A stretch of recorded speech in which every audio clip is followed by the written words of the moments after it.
Harcèlement psychologique, je compare ça à une maladie infectieuse et contagieuse qui peut causer des ravages dans un milieu de travail et faire des victimes. C'est à peu près le même principe. Il y a quelqu'un qui va arriver avec ça parce qu'il va avoir une conduite X ou Y face à un ou une collègue.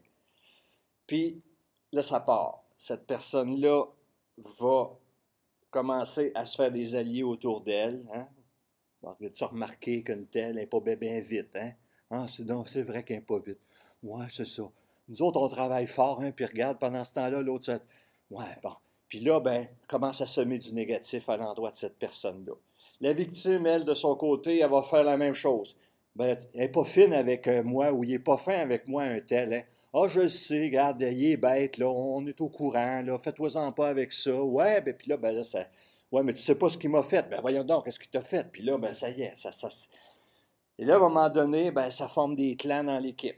Il y en a qui prennent pour un, il y en a qui prennent pour d'autres. À un moment donné, ben, c'est ça. Il se crée des froids entre les personnes. Le germe est semé et la maladie commence à se propager. Ça peut faire des ravages assez graves dans un milieu de travail et même des victimes.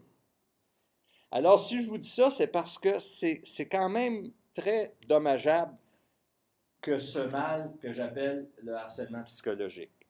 C'est un mal qui se nourrit de nos frustrations.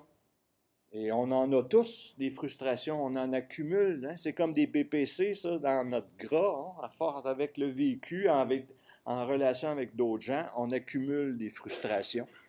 On a des rancunes, qui n'en a pas, des regrets, hein? Des affaires qu'on aurait aimé faire, qu'on n'a pas faites, des affaires qu'on a... Les gens, des fois, se culpabilisent beaucoup parce qu'ils mettent la barre haute.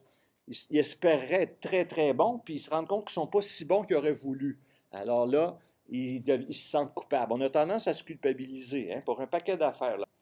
On a des regrets aussi, des choses qu'on aurait aimées, des échecs qu'on a vécus, qui nous font regretter, des peines, des paroles qu'on a entendues, des attitudes qu'on n'a pas appréciées, des peurs. On a peur des fois de ne pas être à la hauteur, comme je vous disais tantôt. On a peur de l'attitude d'un collègue ou d'une collègue, comment il va réagir, on ne sait pas. Et bien entendu, tout ça, bien, ça fait remettre en évidence nos défauts, qui fait qu'on ne réagit pas toujours de la bonne façon. Et ça, plus qu'on accumule ça, plus qu'on a des facteurs propices à vivre, se retrouver éventuellement victime de harcèlement psychologique. Certains d'entre nous sont susceptibles de souffrir de ce mal si les conditions s'y prêtent. Il y en a qui vont juste avoir une petite fièvre, ils vont se sentir incommodés. Hein? C'est comme un rhume. Il y en a qui attrapent le rhume, puis bon, ça dure 2 jours, 3 jours, puis ils vont moucher un peu, puis il y en a d'autres qui vont faire de la fièvre, puis bon, il y en a que ça peut virer en pneumonie. Hein? Alors, c'est ça, on ne sait pas la fragilité de notre propre fragilité et celle de nos collègues. On pense qu'il n'y a rien là, mais des fois, ça peut être suffisant pour que la personne,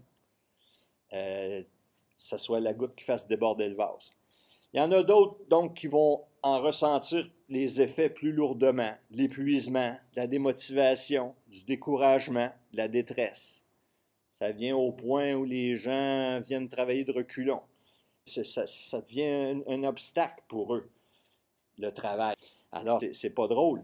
Il y en a qui vont partir en maladie à cause de ça, puis qui vont se sentir mal, parce que les gens là, qui partent en maladie pour des problèmes psychologiques, c'est pas tous des profiteurs de système. On est dur des fois, puis sans savoir vraiment qu'est-ce qu'il y en est. J'ai un autre employé, à un moment donné, les filles ont carrément dit, on sait bien, elle est partie en maladie au mois de mai, hein? Puis là, ben, elle va faire de la moto avec son chum tout l'été, puis elle va revenir cet automne. Ben moi, je l'ai rencontré, cette fille-là là, qui faisait de la moto, là, puis que j'y ai dit même, Madame, restez pas entre 4 murs à vous morfondre, là. Sortez, prenez l'air, essayez de vous... Hein? Ça fait partie de la thérapie, ça, il faut changer les idées. Mais là, tout de suite, les autres, ah, je l'ai vu passer avec son chum en moto, là. Ça avait l'air à bien aller, son affaire, tu sais.